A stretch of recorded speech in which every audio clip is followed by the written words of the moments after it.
Hi. Have you had your lunch yet? No, I haven't yet actually. Do you know what you're thinking of having today? I'm probably going to have prawn salad actually. Prawn salad. I go vegetarian as well. Sometimes. Yeah. Yeah. But not all the time. No, sometimes I eat don't meat. Fish. Fish. Chicken. Yeah. I do eat, yeah. Do you know it? Do you know anything about the sources of your chicken or your fish? Well, I try and go free range, but I don't know the original source, no. Right. What farmer they're reared on. My daughter's vegetarian. She was born that way. She was born a vegetarian? Yeah. No, she just turned her nose up at anything that smelt like an animal. It was very strange. It was a very instinctual thing she had, because I did try her out with some chicken and a bit of fish and things like that, and she just didn't want to know. So I thought that's really interesting. So I've had to, as a mother, be aware of her eating habits, and it's also and the whole movement, the vegetarian movement. I become much more aware. I am very aware. I'm more interested in how much chemicals are put into things. That's what really bothers me about. Because you fear they'll get into you? Yeah, sure. If they're not happy animals, then we're not going to be happy people, are we? What's in them?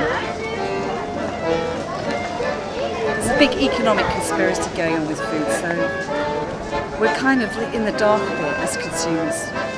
I don't really know how to grow vegetables. It's terrible, actually. How do you feel about that? I feel that I should learn, but when I think I should do something, I tend to resist it. It all gets so political. Food is so political, the whole thing.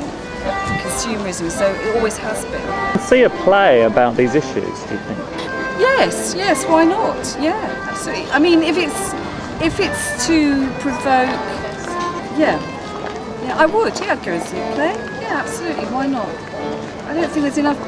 I don't go to enough plays actually. I don't know why. I'd like to go to more plays. But if they're about everyday things, absolutely, because we're kind of living in a theatre of life anyway. Life is a theatre. So the fact is there are people that want to put on plays about life. Yeah, let's go for it. That's how things used to be before we had TV and radio, and that's what we used to do. We used to meet up together and we'd learn and create and enjoy through live theatre. So yes, my answer is yes.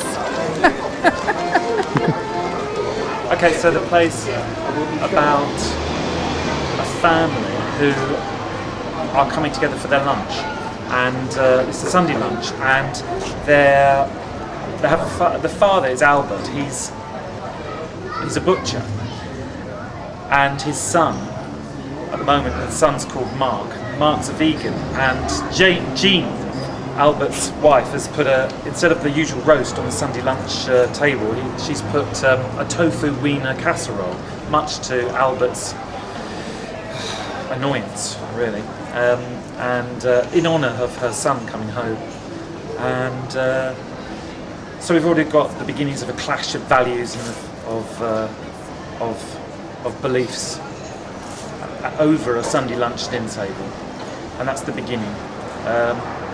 Meanwhile, Mark's got a twin sister, Maddie, who has a daughter, Hannah, who herself is pregnant by the son of the beef farmer that Albert gets some of his meat from, sometimes not always legally.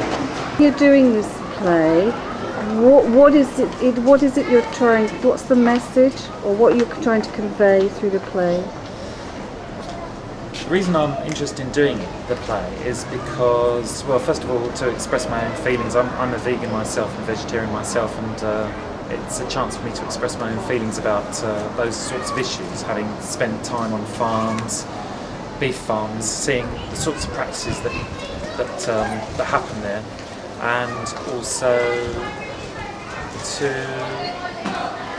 although I think it's such a huge industry, and the mythologies and marketing in such a huge industry are something it's potentially quite a mountain to work against, to deconstruct those mythologies, just because such a play, such an expression of counter opinions is a very minority thing.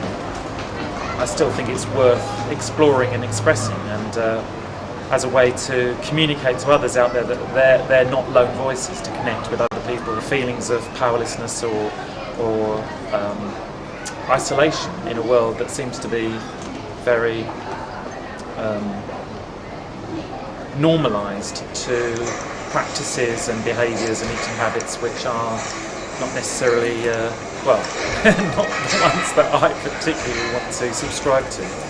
So Yes. it's a way of connecting and a way of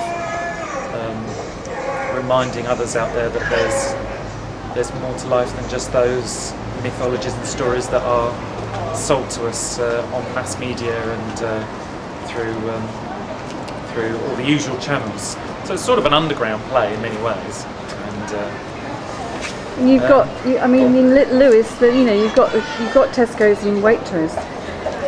You've got this. That is what you're up against, and people. yeah, here in Lewis, there's a few. There's two big supermarkets, and there's not that many organic, vegetarian, vegan stores. I mean, there are some that sell organic and vegetarian and vegan products. They're small outlets. They're often independent outlets, and they're doing okay. They're there. They're present. But they're right up against these huge multinationals, which are, which suck in vast numbers of the populace who are there for cheap goods. It's often about money. As an artist, you've got free license to say whatever you want, to create and express Yes. whatever you want. I guess at the end of the day, it's how you're going to touch people in a Well, I way believe that's in- going to make them change their behaviour. Yes, I believe in that theatre and story has a great power in touching people and moving people, simply because that theatre invariably involves, and story invariably involves, the emotional side of life. It's about touching people with emotional characters, people who one can develop an identity with, and one can start to identify with the characters, develop an emotional attachment to them, and step into their shoes and have an empathic experience of following their story, being in their story even, and then looking carefully at how their decisions remind one of the sorts of decisions one is making all the time, choices about about your life, about important issues, About food.